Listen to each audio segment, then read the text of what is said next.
Hello, my name is Marin Kneemeyer. I'm the Public Education Manager for Recology SonomaMarin.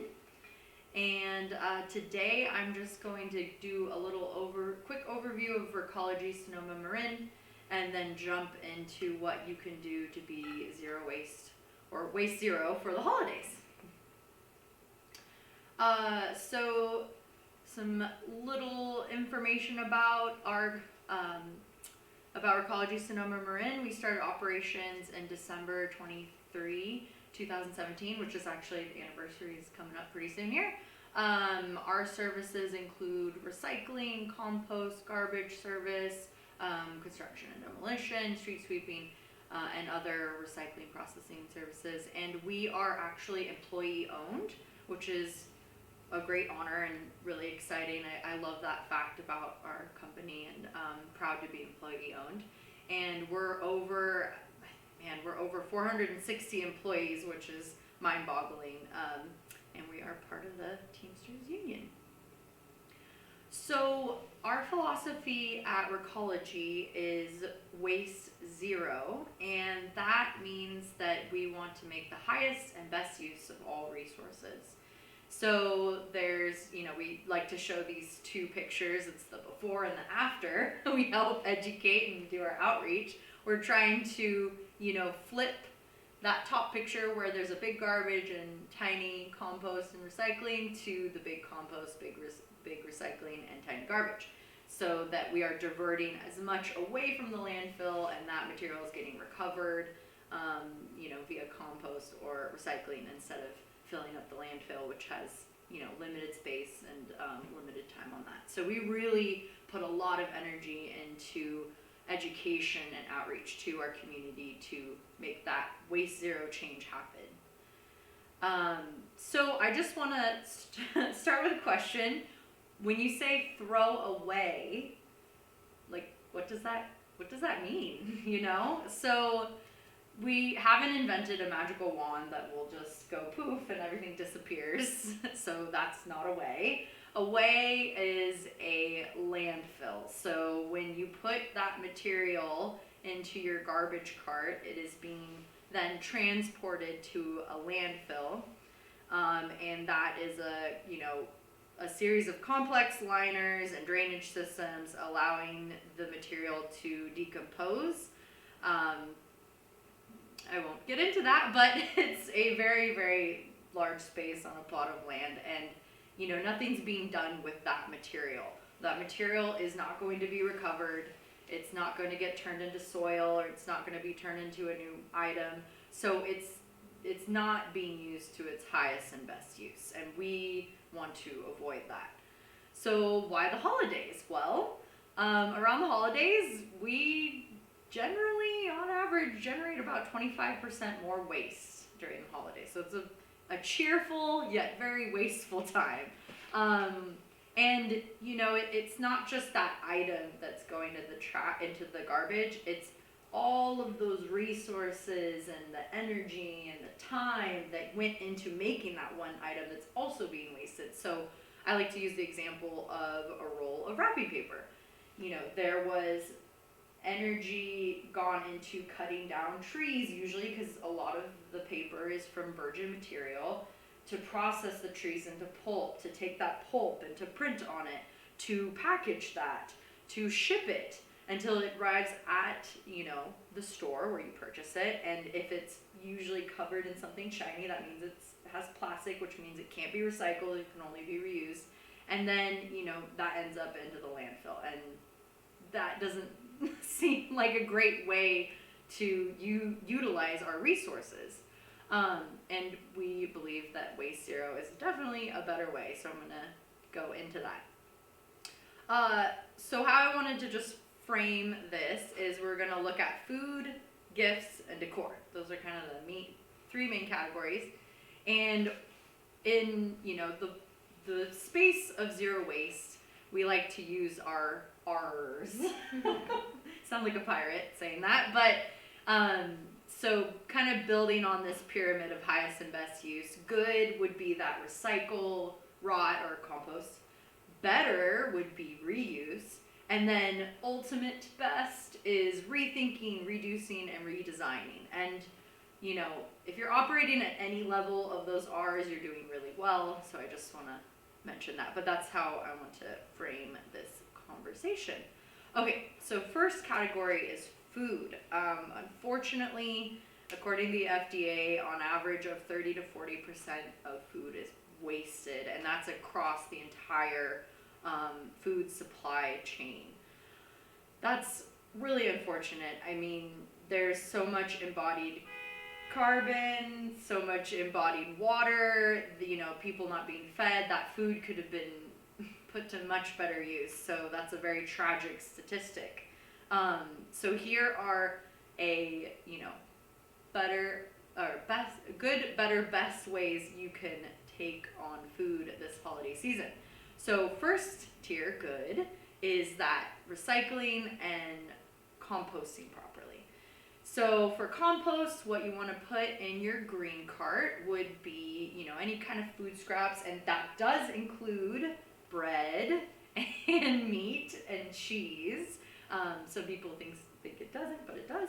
And then any kind of uncoated soiled paper products. So that's, if it's shiny, it's probably covered in plastic. So you don't want to put that in the compost. And then also plant trimmings. So those are the things that you can put in compost. I do want to mention that compostable plastics cannot go in the compost. Those will have to unfortunately go in the landfill or your garbage cart. Recycling. So again, making sure that those containers are empty, clean, and dry is very important. And I have another slide to show you why. So what can go in your recycling are materials like cartons, so like milk cartons or paper products, cardboard, again, uncoated. And then we have any kind of metal, so that's your like soda can or your tin can. Glass, and then of course plastics. So you want to do bottles, tubs, and jugs. That's what we like to say. It's like rigid plastics. And I wanted to mention here that you can use our What Bin search tool. So that's at recology.com /RSM What Bin, and you can look up anything and it will tell you where to put it. Oh, thank you. And I want to mention that coffee cups cannot be put into the compost. Or recycle. Yeah, it has to go in the trash. Yes. Yes, those cups are typically lined, and because they're holding liquids, so they cannot be put into either of their streams. They go in the trash. I just wanted to show this image. This is a picture of a sorting line at our MRF, which is Material Recovery Facility. And this is why we want to avoid contamination. Because say you have an old jar of salsa and you throw that in your recycling bin, it's going to explode. And then it will get on all the other nice and clean recyclable materials, making it more difficult to recover those items. So I just wanted to give a visual. And I also want to mention that we have a new MRF, and it will be opening in the coming months in the new year, and we'll be offering tours to the public. So for anybody who would be interested in touring, that can sign up soon. All right, next rung. Better would be reuse. So this is something that I actually love to do around the holidays. Is me and my family, we collect different food scraps and things, or after Friendsgiving, I take home the turkey carcass to make turkey soup or vegetable soup, and it's really delicious, and you save money, and you know, you're cutting back on any kind of food waste you're producing.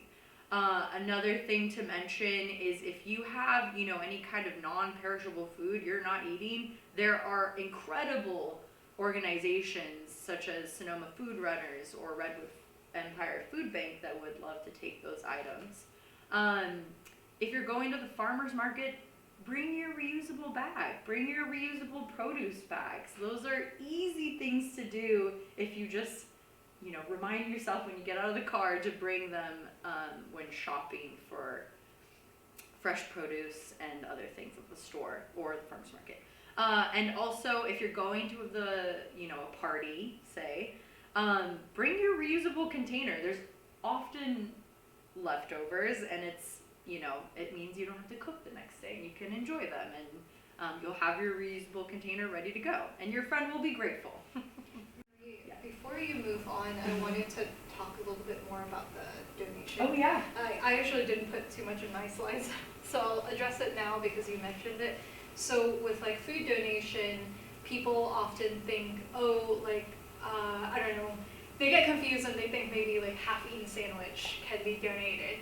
But when we want, the kinds of food that these organizations really want are either unopened, not expired packaged foods, or if they're what we call prepared foods, which have been cooked or cut, they have not yet been served and they're still safe to eat.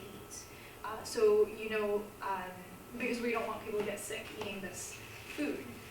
So I would always suggest, if you look on our website, zerowastesonoma.gov, there is a page for food donation, and I would always suggest you call to ask if they will accept the food that you are wanting to donate before you actually bring it there, because they may not want it. So just wanted to mention No, that's yeah. fantastic. Thank you so much. Yes, they don't want a half-eaten sandwich. All right, moving up the ladder to best. So now we're at that rethink, redesign kind of tier. So, think ahead. If your food is, not looking so fresh and you don't want it to go bad and maybe save it for later, freeze it. I mean, that's such a simple thing, but that prevents it from you having to just put it in the compost, whereas it could have fed it, a human. Also, just something as simple as if you're throwing a party, you can cook and serve with a plan. I know on Save the Food, I think that's actually supposed to be savethefood.org. Sorry, my mistake. There's this tool called the Guesstimator, and you can actually put in how many people will be at your party or gathering, what kind of gathering it's going to be, what kind of food you want to serve, and it will literally tell you portioned out with a menu of what to purchase so you don't waste. Or if you want leftovers, you can even designate that. It's really, really cool. I have used it. I love it. You can do something as simple as getting smaller plates. I know that sounds so silly, but if you got smaller plates, people tend to not serve as much. Use what you have. Before you go grocery shopping, open up your cupboard and look in there and see what you have and base your meals on that instead of just doing everything new. You can also buy locally or even grow your own food. I personally grow herbs in my garden, and I love it because it avoids me buying those prepackaged ones as much. So that's always helpful. And then it also reduces that food chain supply, which can cause a lot of waste. And then I also wanted to mention this super great resource. Her name's Chef Allison. She has this Instagram named Ends and Stems, and she offers up tons of interesting recipes and things that you could utilize with food scraps or just planning ahead and different techniques. So next category would be gifts. Again, we're talking about this bigger supply chain picture where when you buy a gift, you have to consider all of the resources and the energy and what was put in to make that gift, to get it there on that shelf for you to purchase. So again, just thinking about the bigger picture. All right, so for first level good would be, if you are going to purchase a gift and buy it new, try to support a local zero waste shop. On Zero Waste Sonoma's website, there's actually a very handy map, and it shows all of the zero waste shops, so you can easily see, oh, that one's closest to me, and go right over there. Try to source items that are more sustainable or have recycled content, or maybe at the end of their life it can be composted. Just try to consider the life beyond at the end of the item's use. Recycle, tried to get gift wrap that has recycled content in it. I know I just said recycled content, but that could be in different applications. And then I have this nice little graphic that shows you what items that are used for gift wrap can go where. You'll notice that the reuse section is fully populated because you can always reuse things. But only certain items are recyclable or compostable, and then some just have to be put in the garbage if you're not going to reuse them. And then, again, on the topic of gift wrapping, you could do interesting things like, fabric wrapping. I know the Reuse Alliance, organization just did a great workshop on how to do fabric wrapping for your presents. And you can use that fabric over and over and again, which is fantastic. Just to kind of really drive this point home, when you, for example, recycle a ton of paper, say that was a ton of gift wrap, you're saving 17 trees, 2 barrels of oil, 7,000 gallons of water, 41,000 kilowatts of electricity, and 3 cubic yards of landfill space. And here are some other, ideas for maybe a item that encourages a zero waste lifestyle. I know I've given the utensil set to many friends and they love that one. All right, gifts. So going up the rung, thrifted items or maybe regifted items are always a good option. I know I start my search for presents kind of not right near Christmas, but a couple months out because it takes me a while to find those right items. But I love perusing the thrift stores and seeing what I can find. I think you'd be pleasantly surprised, and we have an incredible network of thrift stores in our area, so to access.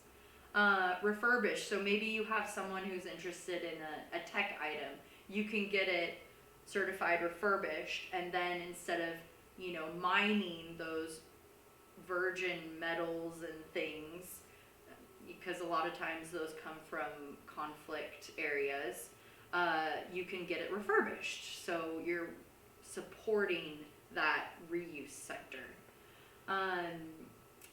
Gifts made of repurposed materials. So I know Pinterest is a great landing site to get inspiration to do that. And then finally, supporting businesses that have EPR, which is extended producer responsibility. So I know, for example, like Patagonia, if you get a tear, you can send it back, they'll repair it, or something along those lines where they're invested in that item to the point where they will repair it or see it through its life.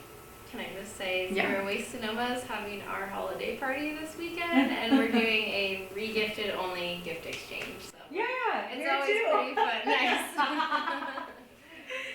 We literally had that conversation. We're like, we don't want to buy new stuff. Yeah. And yeah. It always ends up being fun too. Yeah, it totally is. A reuse bazaar. Just gonna throw that out there. All right, so now we're at that highest best use, that rethink, redesign.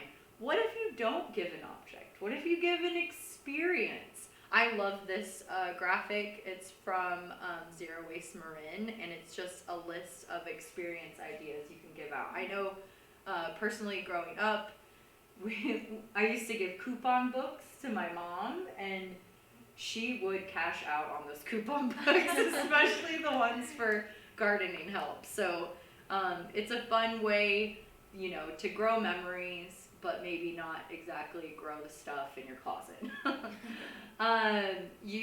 Instead of paper cards, you could try digital Christmas cards. That forgoes the paper altogether, and I know there's tons of options for that.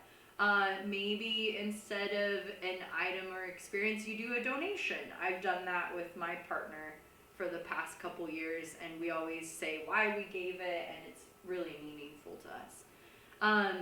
Or you could plant a tree. You are literally reducing carbon in someone's honor. I've done that one also, and it also is very, very meaningful. Or even just the simple act of asking them what they want. You would be surprised the statistic of how many unwanted gifts are received every holiday season. And then of course start early. This is like a little question I like to ask people: what gifts, after going through this, are they excited to share? I know for me, I'm excited to do a nonprofit donation for my partner, so that's one I just wanted to share. And did you guys have any? I found some really yummy botanical chocolates. Oh, that's a good one. Yeah, Consumables. Consumables, yeah. They have like rose petals on the bottom, and it's all organic and fair trade. So, yeah, just consume it. Yeah. Yep. I am, so my fiance's grandmother really likes gifts for Christmas, and personally I'm not into gifts very much, but she mentioned earlier this year that she's never been to Safari West, so we're going to take her for a Christmas present. That's so fun! So, yeah. Perfect examples. I love it. All right, last kind of category is decor. Keep in mind, where did these materials come from? What's going to happen after you're done using it? Looking at this hierarchy of the R's of zero waste. So starting at that lower rung, good. If you get a fresh tree every year, compost it when you're done with it. Please. If you get it flocked, you cannot compost it. Unfortunately, it has to go to the landfill. It has to be put in the garbage. So, when you're ready to compost that tree, make sure all the ornaments are removed, no stakes, it's not flocked, and then you can actually go to recology.com/RSM holidays, and you can see all the holiday tree recycling information there. Also, purchase responsibly made decor. If it's really cheap, it looks cheaply made, it was probably cheaply funded and paid for. So just keep that in mind. LED lights. I was actually just sharing that I found a score at a thrift store of LED lights that I'm really, really stoked for. It's going to reduce my energy bill, and it's just better for the earth. All right, going to the next run, better, which is that reuse.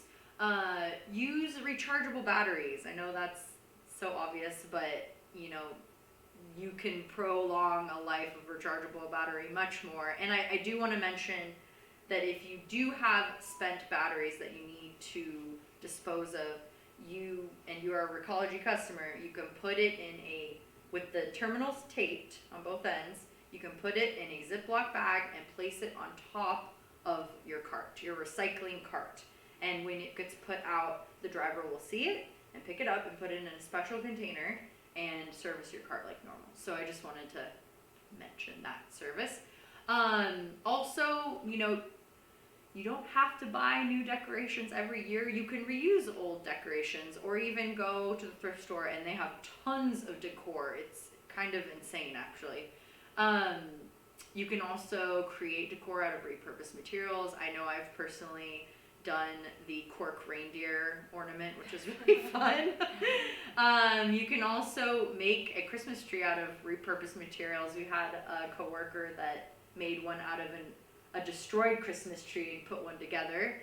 Also, you can repair your decor to make it last longer. And then, of course, that best is just asking the question of, do you need it? Is there something that could serve the same, need that you have? Also, planning ahead. That can reduce a lot of headache and also just expenses, because these things can add up. You can consider having a living Christmas tree that maybe lives on for years and years. Mailings, that sounds so little, but you could be proactive and reach out and reduce those Christmas catalogs that you're getting. Also consider using, natural materials. Maybe add an old orange, you could slice that up and make it into a garland. And then it can be composted when you're done. So all in all, just, consider the materials where is it being, where did it come from, what it took to get it there, and try to just make the best of it. It's always good to go for used, over new, because new is creating an impact and using virgin materials. Use what you have. I mean, just take inventory, take stock before you make that beeline for Target. And then also, I know I personally love the benefits that come with, waste zero. When you participate in that zero waste lifestyle, it comes with these benefits of, you just end up eating more produce because it's in bulk, or you connect with people because you're gifting experiences. Just all these unforeseen things that are just a great, bonus. And then just remember, I love this picture because it just shows you every action matters. They're all little steps. So kind of resonate, going off that message of we don't need a bunch of people doing it perfectly. We need millions of people doing it perfectly. And that's it.